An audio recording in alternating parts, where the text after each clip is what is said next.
Boa tarde, amigo internauta. Portal Sustentabilidade, mais uma vez nos estúdios da Flix. E hoje com um tema inovador de verdade. Estamos aqui com Daniel Eder, que é um futurista e irá falar sobre a sustentabilidade, a visão de futuro nos negócios e como enxerga a sociedade neste novo contexto no mundo. Daniel, muito obrigado por ter vindo até os nossos estúdios. Eu agradeço o convite, Roberto. Obrigado. O que é ser futurista no país que tem a Mandiná como referência? Eu acho que isso é uma pergunta muito interessante, porque eu venho de inovação. Eu trabalhei 14 anos com inovação já. Desculpe interromper. Você é austríaco, né? Pois é, sou austríaco. E você está no Brasil há quanto tempo? Eu estou aqui no Brasil, preciso pensar, porque isso é uma pergunta bem... 11 anos, quase 12 anos quase. Tá bom, ok, vamos lá. E como eu venho de inovação, minha perspectiva é de ver as coisas em formas diferentes, questionar e de uma forma mais sistêmica também, olhar as partes da sociedade. E praticando muito esses projetos, eu percebi que o futuro ele é uma das grandes fontes que nós precisamos considerar no planejamento, considerar na perspectiva como atuamos, porque ela é muito de incerteza e o que nós queremos fazer, nós queremos sempre preparar. Por exemplo, olha para nós somos pessoas que procuram sempre se melhorar, sempre de mudar. Então, até você olhar no Google, a palavra futuro é muito mais procurado que estratégia. E isso por pessoas como nós, que carreira, onde vamos morar, o que vamos fazer, em que país vamos morar, quem vamos casar, quem serão nossos filhos. Então, esse futuro já é muito existente na nossa sociedade. E eu sempre, desde pequeno, adorei o futuro, nesse caso mais ficção social e tecnológico. E agora, nos últimos 4 ou 5 anos, eu decidi que explorar mais essa fonte de inspiracional e de perspectivas do futuro e conectar isso praticamente com hoje. Significa trabalhar hoje para influenciar o futuro. Sim. Então, por isso me torno futurista, porque é muito rico, nós estamos cada vez mais com a percepção que as coisas estão mudando com uma agilidade enorme e por isso o futuro traz a possibilidade de se preparar, até um pouquinho antecipar, influenciar essas incertezas que possam existir. Ou seja, a sustentabilidade, então, nesse conceito tem tudo a ver, né? A sustentabilidade acho que tem uma gama grande de interpretações. Na minha perspectiva, a sustentabilidade significa opções, ter opções. Então, eu sou uma pessoa que viveja muitas coisas na minha vida, também com minha idade que parece mais jovem. E quantos anos você tem? Eu tenho 37 anos. 37? Pois é.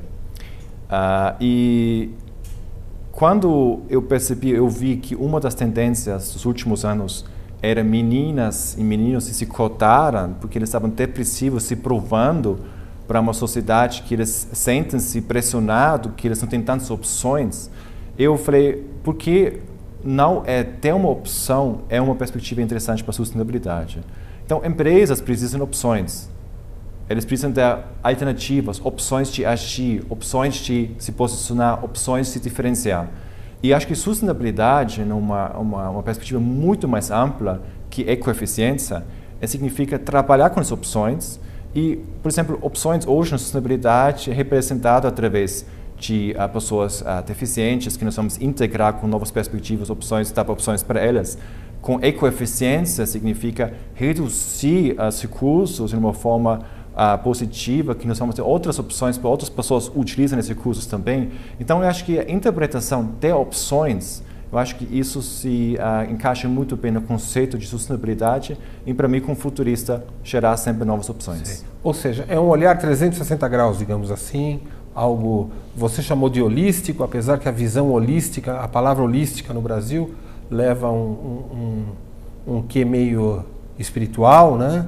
Que na sua visão não é tanto assim, né?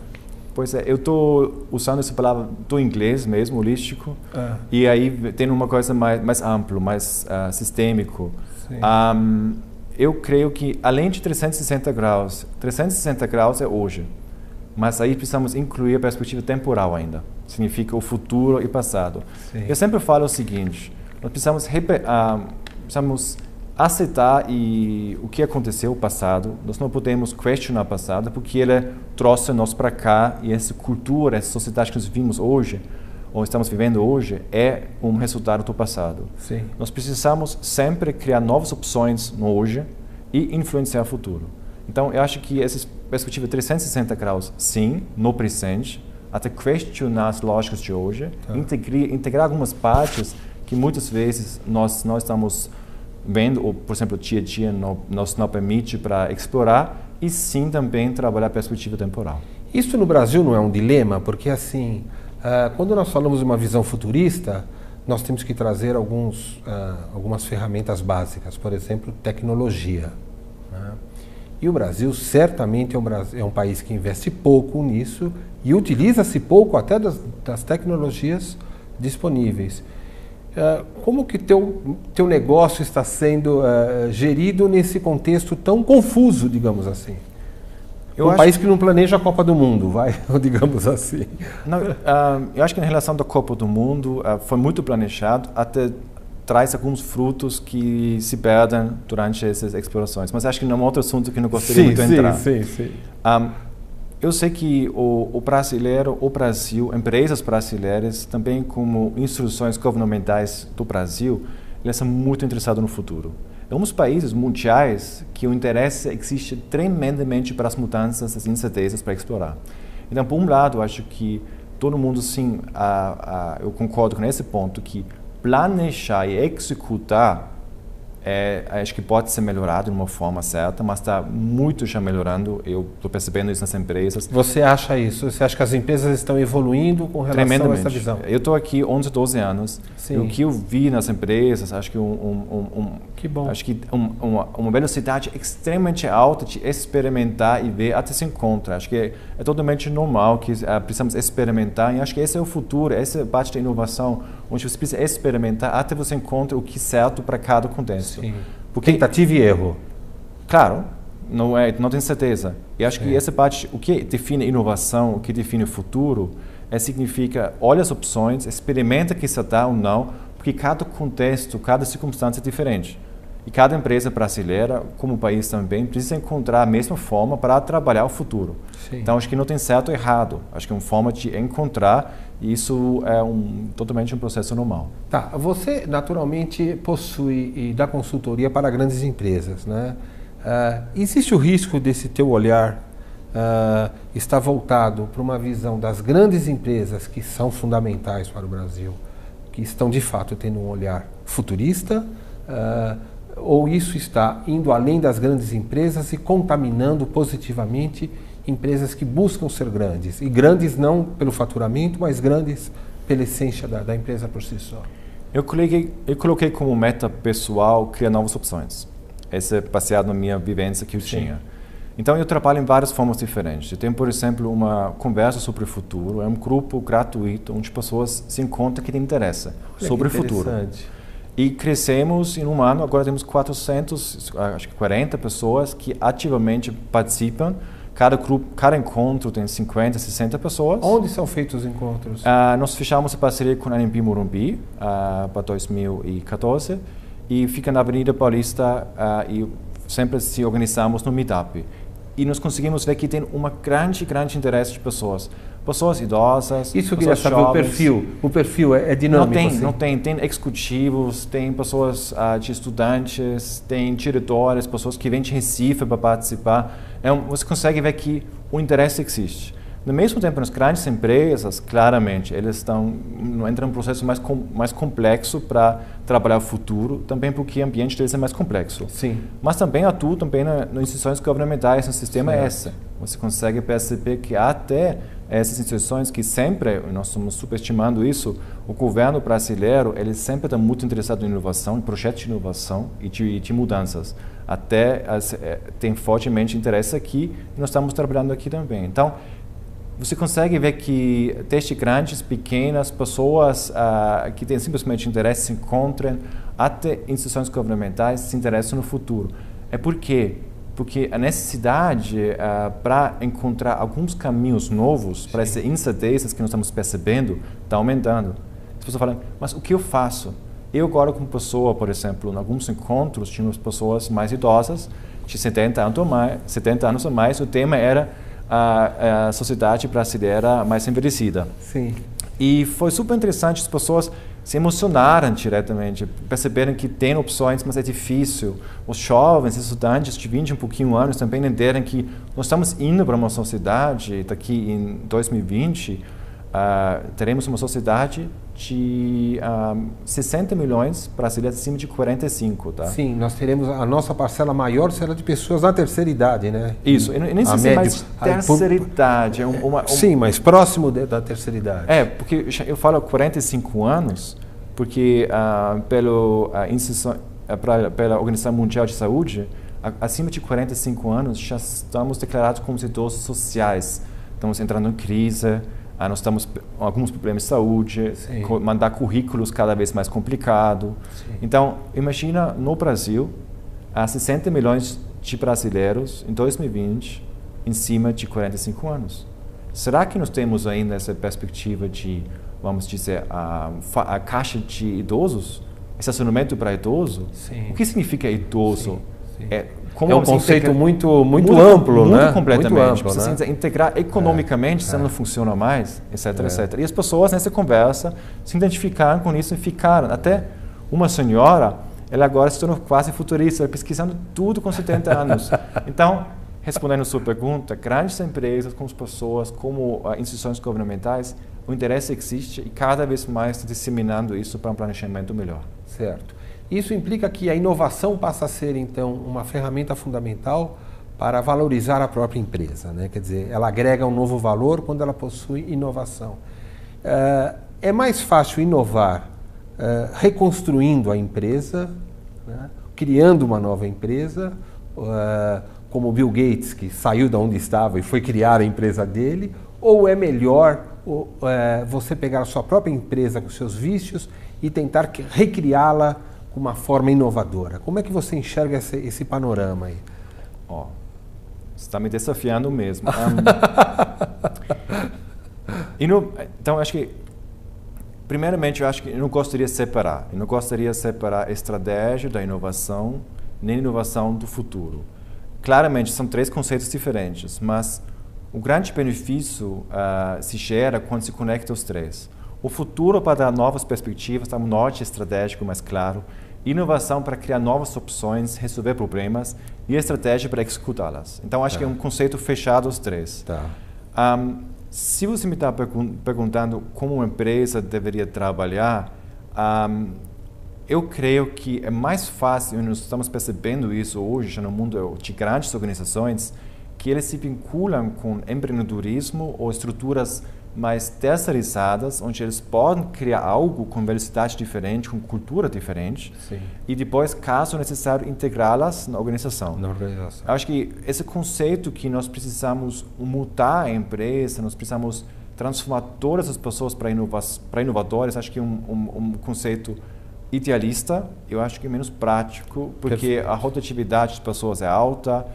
E se perde essa transformação que se iniciou com um ou outro funcionário que às vezes vai embora e leva isso embora. E mais chave ainda, se você transforma todo mundo para uma pessoa inovadora, quem vai tocar a empresa? Sim. Quem vai executar os processos? Quem vai gerenciar? Sim. Quem vai pôr o pé no chão, né? Olhando o presente. Exatamente. Eu acho que nós não podemos tornar nem extremo num lado.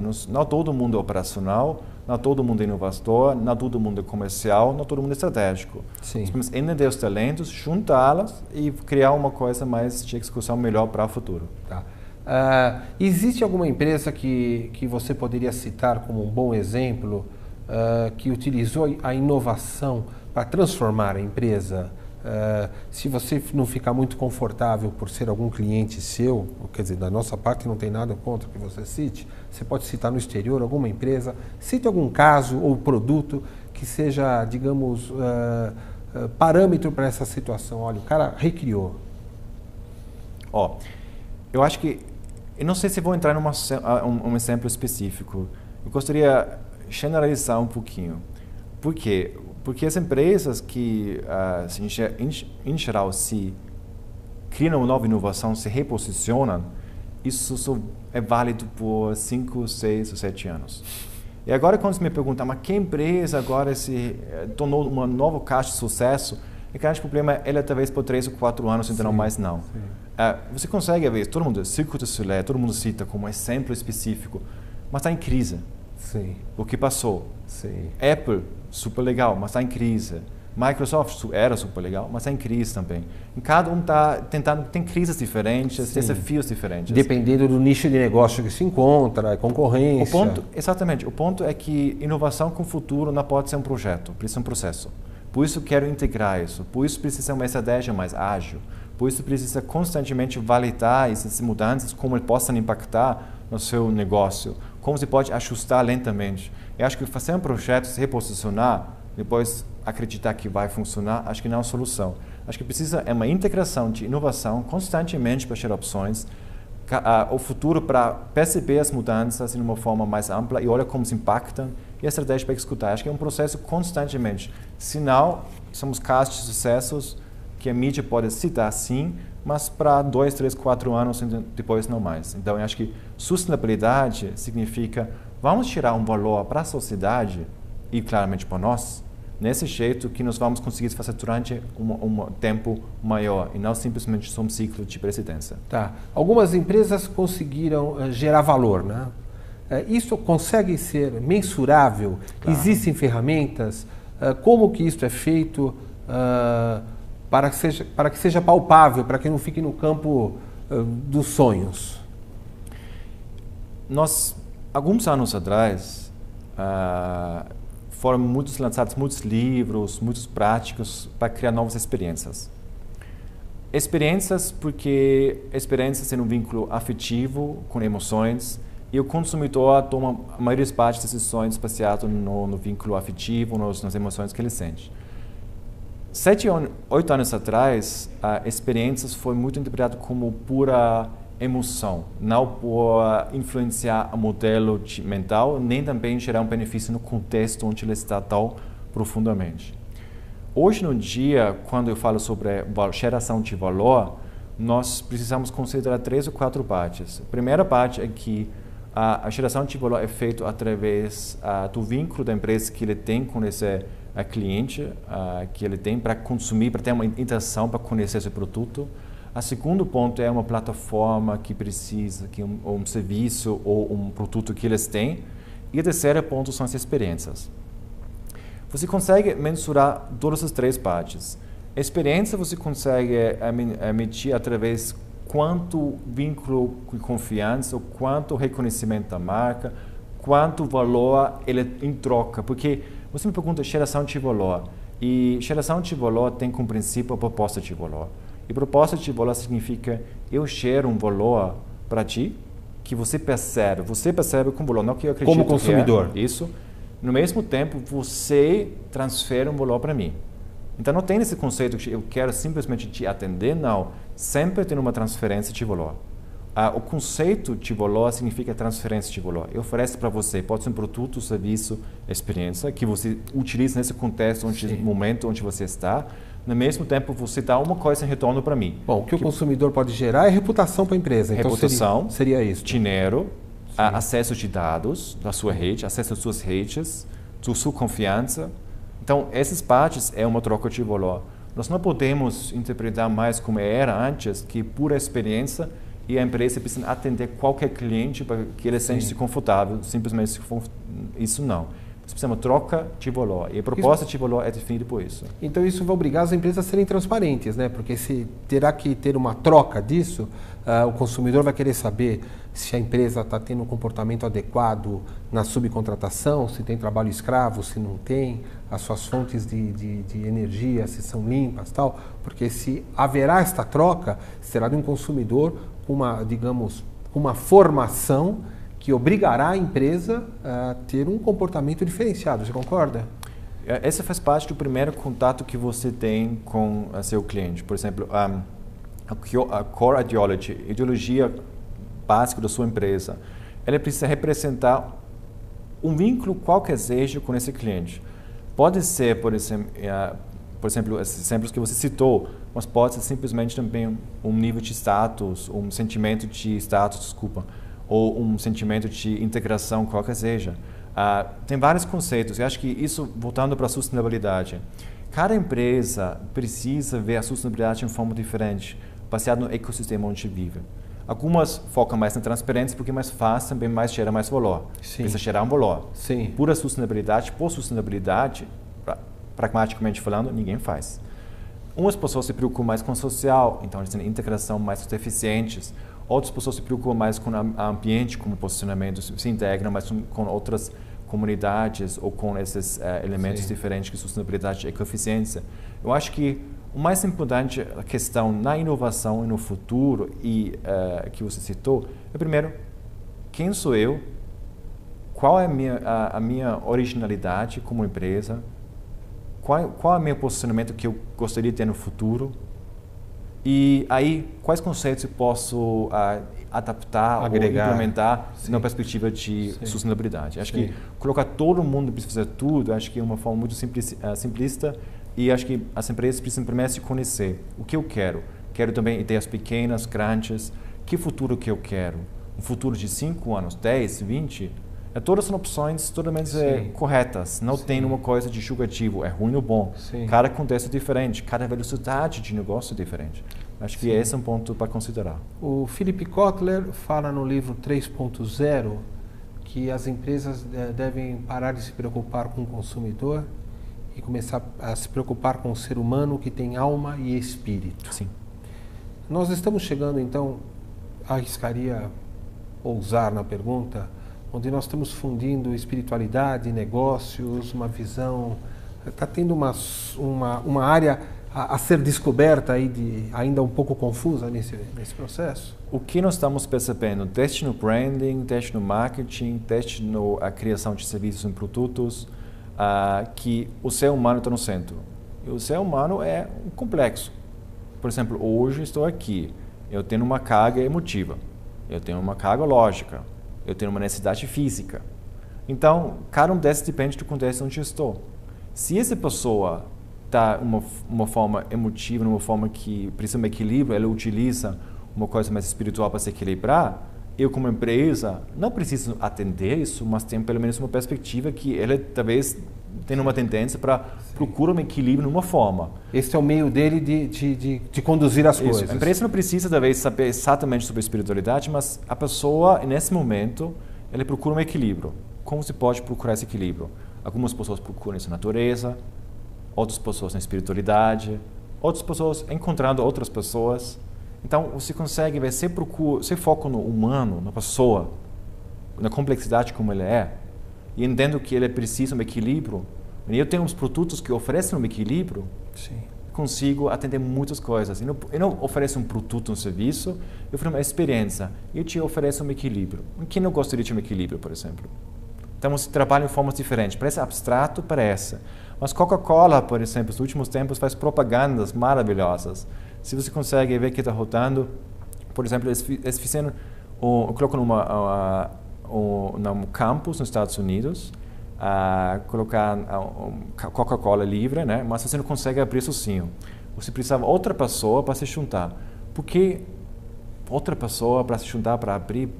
Que ideia, por que isso? Sim. Porque no primeiro dia no campo, na faculdade, você conhece ninguém. Então, o mais importante é você faz vínculos afetivos com as pessoas. Sim. Então, Coca-Cola é um produto. É uma plataforma, como eu disse, uma plataforma onde você gera experiência.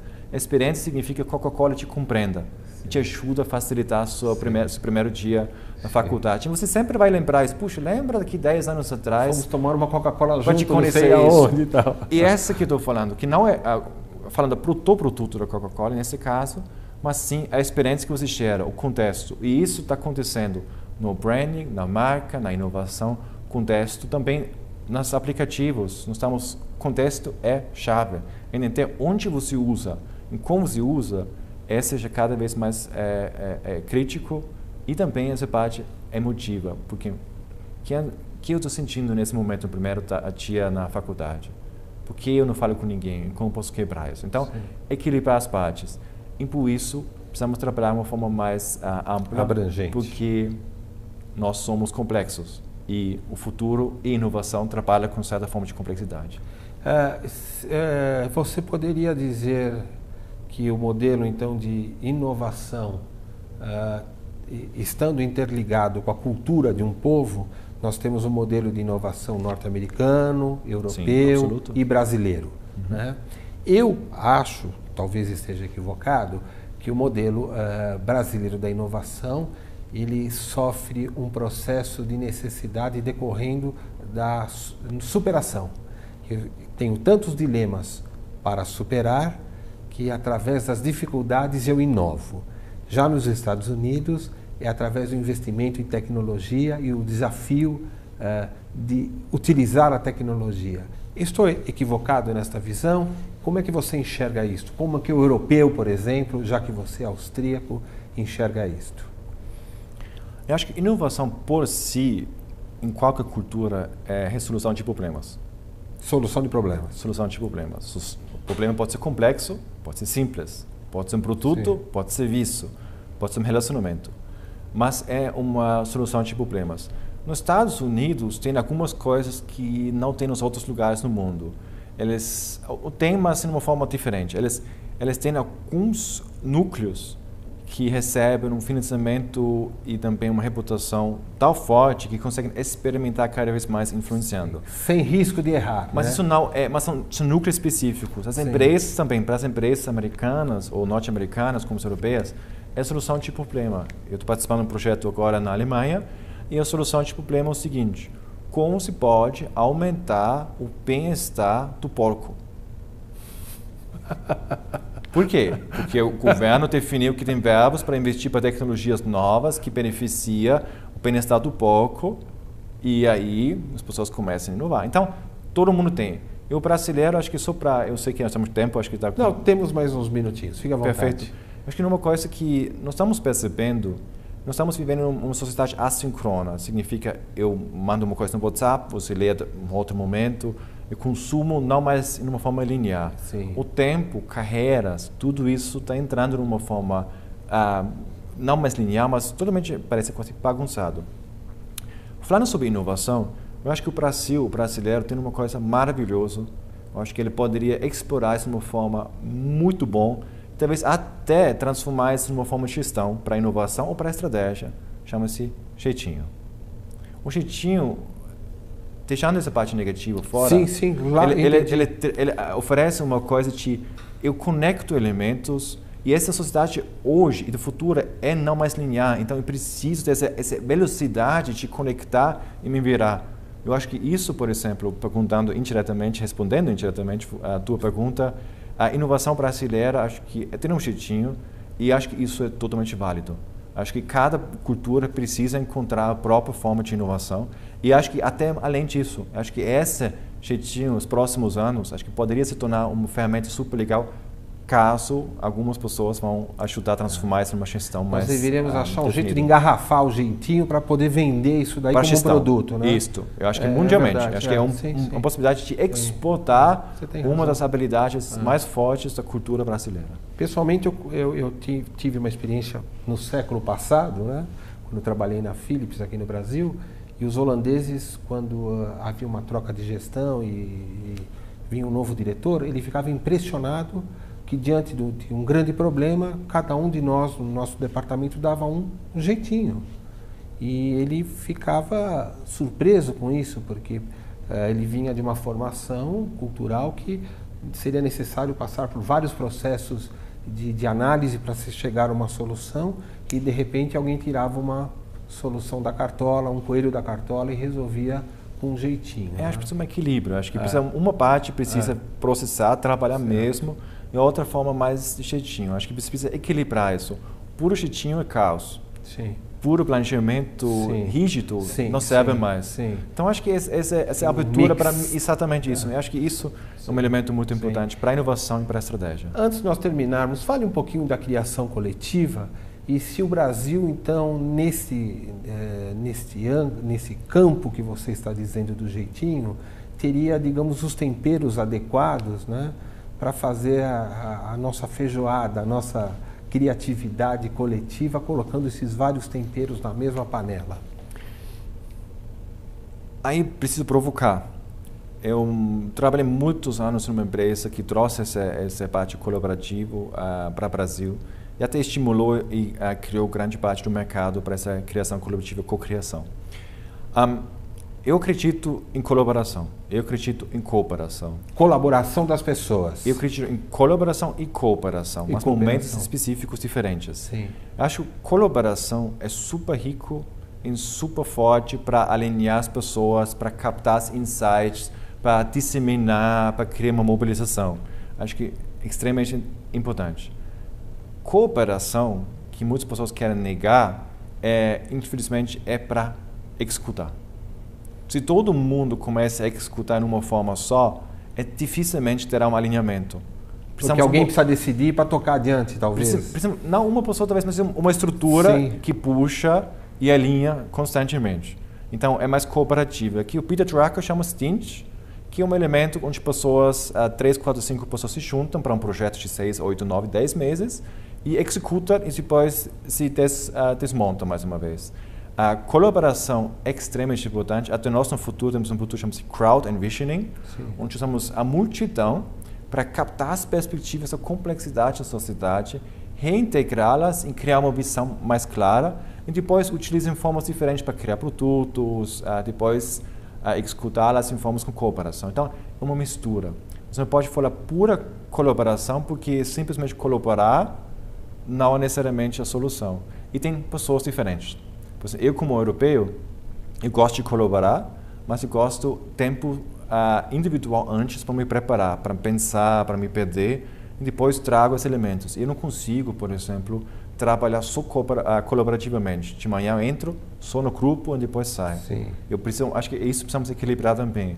Nossa sociedade tem esse tempo individual para também refletir em conhecer-se melhor, autoconhecimento, tudo isso, quem sou eu que procuro, que Deus eu tenho, e depois essa parte de colaboração, esses estímulos, esse alinhamento, essa mobilização, com essa cooperação depois para executar. Acho que é uma coisa misturada. Tá. Nós já estamos em cima. Você vai ter que voltar aqui, você vai prometer para mim que voltará, porque... Seria um prazer. Mas eu quero te fazer mais uma pergunta.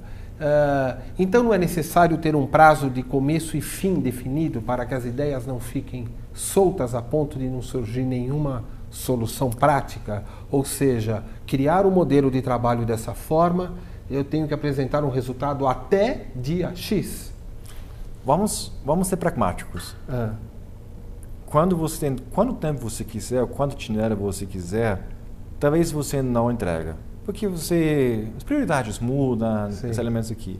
Nós somos seres que precisam, de certa forma, uma pressão. Pode ser uma pressão de entrega, pode ser de dinheiro, ou pode ser aqui, mas uma certa pressão precisa existir. Então, se nós vamos colocar isso com data, acho que precisa. Eu conheço muitos exemplos de inovação também. Às vezes, um pouquinho de pressão ajuda para agilitar isso. Porque a parte de inovação tem uma parte super rica, super interessante, mas é bem perigosa. Quando se olha na sociedade mais ampla, você pode se perder rapidamente. Se você não no futuro é igual, o futuro é múltiplo, tem várias possibilidades no futuro.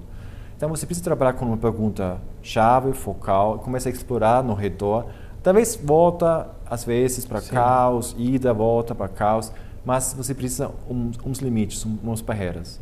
E isso nesse caso é recursos, tempo, entregas. Senão você perde, assim. Sem isso você não é produtivo, nem consegue entregar. Perfeito. Daniel, muito obrigado. Foi uma aula para mim também, tenho certeza que para o nosso público, que eu tenho certeza que não faltará oportunidade para a gente aprender um pouquinho mais e imaginar o futuro que nos aguarda e como criar um futuro mais digno para cada um de nós brasileiros e para o mundo como um todo, né? Eu agradeço o convite, Roberto, e sempre. Muito obrigado. Tá? Pessoal, estamos terminando aqui o nosso programa de hoje. Portal Sustentabilidade falando sobre inovação, sobre o futuro e sobre as preocupações sociais que têm sido sempre o norte do nosso programa. Acesse o nosso site e veja as nossas entrevistas sobre todos esses temas e estou solicitando que nos envie sugestões para que a gente possa conduzir de forma mais adequada um programa feito especialmente para você. Obrigado, até mais, bye bye, um abraço.